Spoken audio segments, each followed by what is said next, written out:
Ciri yang pertama adalah qad. Qad. Qad, ya, dia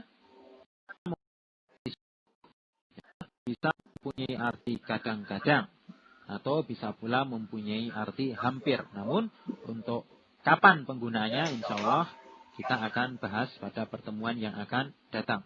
Namun yang jelas apabila ada suatu kata didahului dengan qad, maka kata tersebut adalah fi'il. Contoh misalnya firman Allah Subhanahu wa taala, qad alima kullu unasin masyrabahum. Ya. Di sini kita perhatikan kata alima, ya. Alima didahului dengan qad. Maka tidak ragu-ragu lagi bahwasanya alima merupakan fi'il. Ya, sesungguhnya ya setiap suku telah mengetahui ya tempat minum mereka masing-masing. Ya, di sini alima merupakan fi'il karena didahului dengan qad, merupakan tanda fi'il. Kemudian ciri yang kedua adalah asin, ya, asin, yaitu huruf sa, huruf sa. Apabila ada suatu kata ya didahului dengan sa, ya, maka dia kita tebak adalah sebagai fi'il. Sa mempunyai arti akan, ya, mempunyai arti akan, ya. Dari artinya saja kita tentunya sudah tahu bahwasanya akan itu berhubungan dengan waktu. Makanya dia termasuk kelompok fi'il. Sa artinya akan.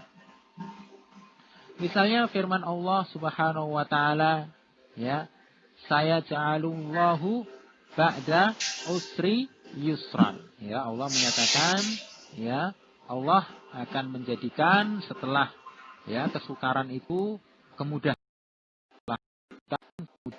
Di sini kita perhatikan kata yaj'alu. Kata yaj'alu. Dia kita lihat didahului dengan huruf sa.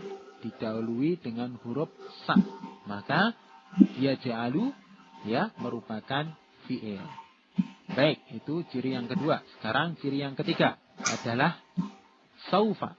Saufa yang mempunyai arti kelak, ya. Dari artinya saja, ya. Kita sudah mengetahui bahwasanya kata yang didahului dengan saufa termasuk fi'il. Artinya saufa adalah kelak. Misalnya firman Allah Subhanahu wa taala, kalla saufa ta'lamuna. Ya, kalla saufa ta'lamun. Artinya adalah ya, janganlah demikian, ya. Kelak kamu akan mengetahui, ya. Kelak tapi di sini saufa, ya, kita perhatikan setelah saufa ada kata ta'lamun, maka ta'lamun adalah merupakan fi'il. Baik, itu untuk ciri yang ketiga. Untuk ciri yang keempat dari fi'il adalah ta'nis as-sakinah. Maksudnya adalah ta yang disukun yang digunakan untuk jenis perempuan, ya, ta yang disukun yang dia digunakan untuk jenis perempuan dikenal dengan ta'nis as-sakinah. Maksudnya adalah bahwasanya dia berhubungan dengan perempuan. Sebagai contoh misalnya firman Allah Subhanahu wa taala, qalat inni a'udzu birrahmani in kunta taqiyan. Ya. Kita ingat bahwasanya ta'nis as-sakinah adalah ta yang disukun yang digunakan untuk jenis perempuan. Ta ini diletakkan ya di akhir dari suatu kata, digandengkan pada akhir dari suatu kata. Sehingga qala, ya, kita perhatikan dia digandeng dengan ta yang disukun, ya, qalat begitu. Ya. Dan dia untuk perempuan karena dalam firman Allah ini, ya, qalat artinya ya dia berkata. Maksudnya dia mengisahkan, ya, bahwasanya dalam ayat ini mengisahkan tentang kisah Maryam, yang berkata adalah Maryam. Qalat, ya, untuk perempuan. Perhatikan qala dia ada tak yang disukun. Sehingga kata qala yang bersambung dengan tak yang disukun ini, maka dia adalah termasuk. Qalat inni a'udzu birrahmani minka in kunta taqiyan. Ya, Maryam berkata, ya sesungguhnya aku berlindung kepada Ar-Rahman, berlindung kepada Allah Subhanahu wa taala darimu. Ya, maksudnya tatkala didatangi oleh Jibril, ya.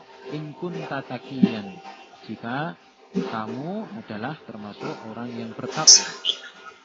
Baik, itu adalah ciri dari isim maupun fi'il. Ya, demikian pula sebagaimana pada isim, bahwasanya untuk fi'il apabila suatu kata menemukan ya salah satu dari ciri-ciri tersebut, ya baik itu qad maupun sin maupun saufa maupun tak ta'nis as-sakinah, walaupun hanya satu tanda sudah cukup kita katakan dia sebagai fi'il. Baik, kira sudah dapat dipahami.